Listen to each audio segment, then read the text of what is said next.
तो हम बात करते हैं एक विचित्र घटना की जिसमें एससीओ समिट चाइना में अचानक प्रोटोकॉल के खिलाफ जाते हुए मोदी खुद की कार में न जाते हुए एससीओ समिट में पुतिन की कार में गए अचानक। तो ये एक ऐसी घटना थी जिसने पूरे विश्व का, पूरी बिरादरी का ध्यान अपनी ओर खींचा, क्योंकि किसी को लगा कि क्या मोदी पर कुछ अचानक बड़ा संकट आ सकता था, क्या मोदी पर कोई दुर्घटना होने वाली थी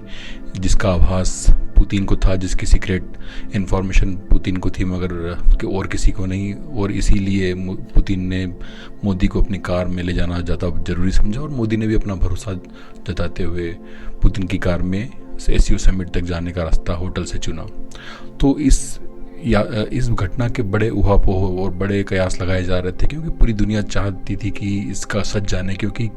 यदि मोदी पर कुछ दुर्घटना हो सकती थी तो इसके बड़े बड़े विकराल परिणाम आ सकते हैं। क्योंकि जैसे मोदी की लोकप्रियता है भारत में, उसके हिसाब से देखें तो यदि मोदी का बाल भी बाका होता है तो पूरे देश की शांति व्यवस्था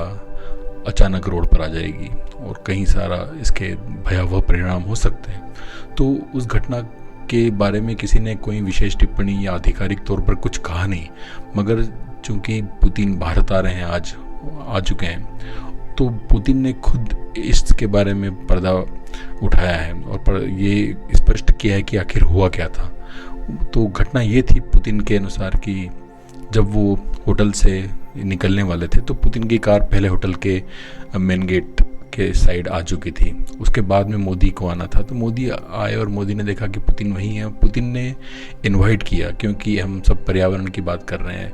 ग्रीन वर्ल्ड की बात कर रहे हैं, तो पुतिन ने एक जिसको कार शेयरिंग की बात करते हैं उस के नाते मोदी को ऑफ़र दिया कि आप भी मेरे कार में चलिए, ताकि एक कार का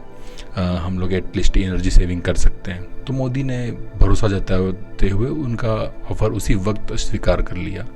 और मोदी पुतिन के साथ हो लिए। मगर देखें कि जब मीडिया तक बात पहुंची कि अचानक मोदी ने प्रोटोकॉल तोड़ दिए, मोदी का जो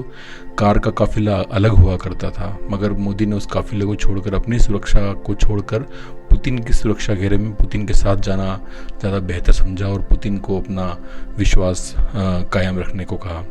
तो इस तरह से आज इस घटना का पटाक्षेप हुआ। तो सुखद बात है कि ऐसा कुछ दुर्घटना या ऐसी कुछ अंदेशा उस समय नहीं हुआ था। ये केवल एक मैत्री का सूचक या टोकन ऑफ फ्रेंडशिप था पुतिन की ओर से, जो कि मोदी ने सहर्ष स्वीकार किया और मोदी भी पुतिन की लेमोजिन कार में एससीओ समिट चीन में पहुंचे। इस घटना का बड़ा रूप इसलिए हो गया, घटना छोटी सी हो सकती थी मगर बड़ा रूप इसलिए हुआ क्योंकि भारत और चीन के हमेशा रिश्ते दोस्ती कम और दुश्मनी के ज़्यादा रहे, या फिर कहीं ना कहीं तनावपूर्ण ही रहे। 1962 की लड़ाई जब चाइना ने भारत पे हमला किया था, उस समय से लेके तो आज तक कहीं ना कहीं तनावपूर्ण है। तो एक छोटी सी चूक सुरक्षा में या छोटी सी घटना भी एक बड़ा विकराल रूप ले सकती है, क्योंकि हमने देखा है कि लाल बहादुर शास्त्री जब ताशकंद में थे तब उनकी बड़ी विचित्र विस्मय परिस्थितियों में मौत हुई थी। तो इसलिए आज मोदी का जो पूरे भारत के जनमानस में एक छवि है और उनका प्रेम है, उसको देखते हुए ये घटना अच्छी बात है कि अच्छे नोट पे ख़त्म होती है। और ये एक टोकन ऑफ फ्रेंडशिप था पुतिन के द्वारा जो मोदी ने एक्सेप्ट किया, और जिसको बोलते हैं and is well everything is well.